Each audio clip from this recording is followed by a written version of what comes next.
Hello बच्चों, तो चलिए इस प्रश्न को पढ़ते हैं। चुंबकीय क्षेत्र बी के मात्रक बराबर न्यूटन बट्टा एम्पियर गुणा मीटर को बताने वाला मूल समीकरण क्या है।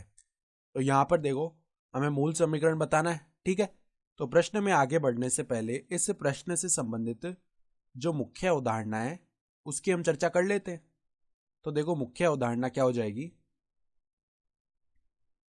हम जानते हैं कि कोई भी चालक तार है तो उस पर लगने वाला जो चुंबकीय बल है जिसको हम एफ एम के द्वारा दर्शाते हैं, उसका सूत्र क्या होता है? I L B sine theta. सही है। तो अगर देखो हम यहां से पदों की बात करें तो आई तो क्या है? उस तार के अंदर प्रवाहित धारा। एल क्या है? एल हमारे पास उस तार के लिए लंबाई है। ठीक है।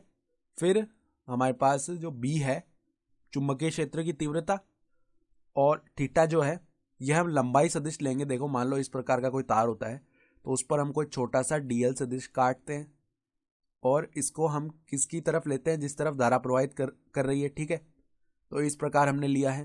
तो यहाँ पे चलो हम डीएफ लिख लेते हैं, फिर डीएफ एम। और यहाँ भी क्या आ जाएगा? I D L B sine theta. सही है, इस प्रकार का पद आ गया। तो अब ध्यान से देखो, हमें क्या बताना है? हमें तो बी चुंबकीय क्षेत्र के मात्रक को इस प्रकार से व्यक्त करना है। तो बी बराबर में यहां से देखो DF M बट्टा में I D L sine theta. तो अब देखो यहां से बी का जो मात्रक है, बी यानी कि चुंबकीय क्षेत्र की तीव्रता, इसका मात्रक देखो यहाँ पर जो ऊपर लिखा हुआ है, ये क्या एक प्रकार का बल है, इसका मात्रक है न्यूटन।